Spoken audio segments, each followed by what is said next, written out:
welcome back. You're still watching Perspective, and we're talking to Justice Antonio Ticapo. I seem to remember a long time ago, I don't know whether this is still on the table, there was, in the workshop on the South China Sea, there was an idea of joint development, joint cooperation in this disputed area, regardless of the claims that there was. Is this still going on or not? Well, that was a very good idea. During the Surabaya workshops in the 1990s, Indonesia proposed, I think it was your ambassador Jalal. Jalal, Hassan Jalal. He proposed that all states should respect the 200 nautical mile exclusive economic zone of coastal states, and what is left there, let's jointly develop it. That was his proposal. I believe that's a very good proposal, even up to now. We have to respect the exclusive economic zone of every state because that's part of international law. But beyond that, we can easily jointly develop that. Right. But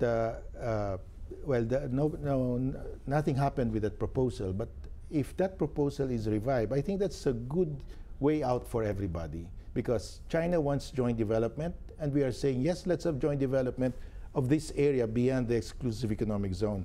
Your exclusive economic zone belongs to you. Our exclusive economic zone belongs to us. But what's left there is a big area. It's about 20–25% of the South China Sea. Doesn't this also implies that you have to recognize your territory first to have an easy recognized? Yeah. Well, what we can do is we recognize the exclusive economic zone of each state.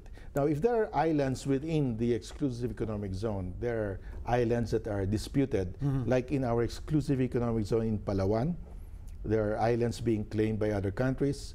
Well, we can enclave that and say, okay, that island and the 12 nautical mile territorial sea, you don't touch.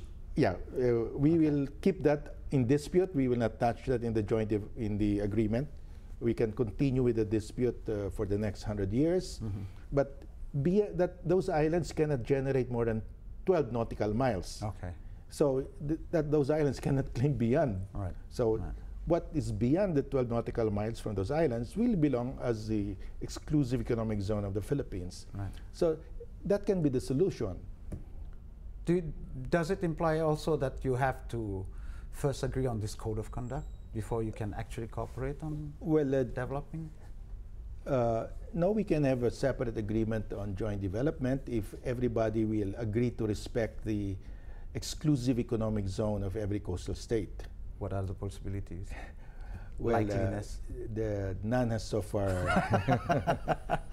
Then we're talking theory. Yes. But what is also the disadvantage, let's say, of, for example, China is putting up like, patrols, military might, basically, in the region. What can one do against that? Well, under UNCLOS, foreign naval vessels can have a right of navigation in the exclusive economic zone, but not in the territorial sea. Okay. Not the 12 kilometers, 12 miles. Yeah, beyond the 12 nautical mile territorial sea, there's a freedom of navigation, including freedom of navigation for warships. Right. We agree with that. We cannot prohibit that. But China is saying, has a contrary opinion, and they are in the minority in the world. They're saying that in the exclusive economic zone, warships cannot enter the exclusive economic zone without our permission. So they have a big quarrel with America on this, with the United States. Doesn't the UN law convention govern that? Well, the UN, when the UN law of the sea was negotiated, it was the understanding of everybody that in the exclusive economic zone beyond the territorial sea, there's freedom of navigation for merchant and naval vessels. And that's the majority opinion. I mean, a large number of countries follow that, very few. And one of the countries that do not follow that is China. And nothing has been done for that? Well, that's why they have this tense situation in the South China Sea between American warships and Chinese warships. Right. So, But you're also talking about, so basically China is saying, yeah, you can, this is off limit the whole sea, most of the whole sea. How can it remain like that, not unchallenged? I mean, like, well, what? that's why we challenge this is it. something that I cannot understand. How can something that is already governed under a convention and not be heeded, not be respected? Yeah, you're right. I mean, in the Philippines, we said, but there is the UN Convention on the Law of the Sea. You cannot subject the high seas to your sovereignty.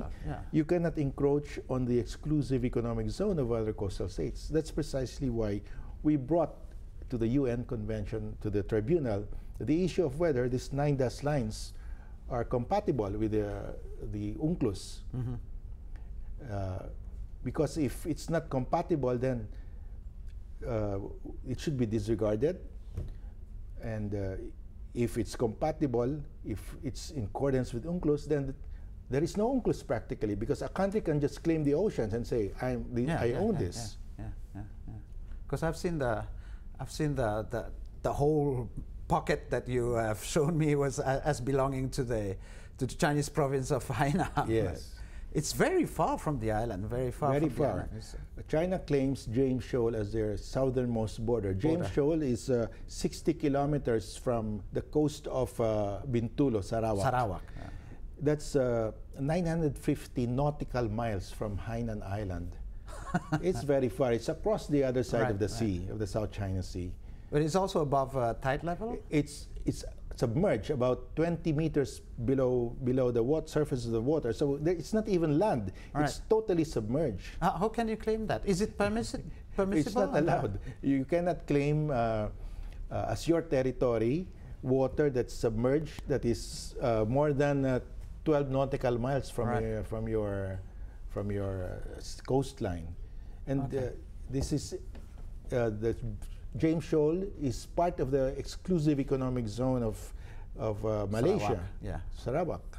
Okay, let's break again, and we'll be back. Please stay with us.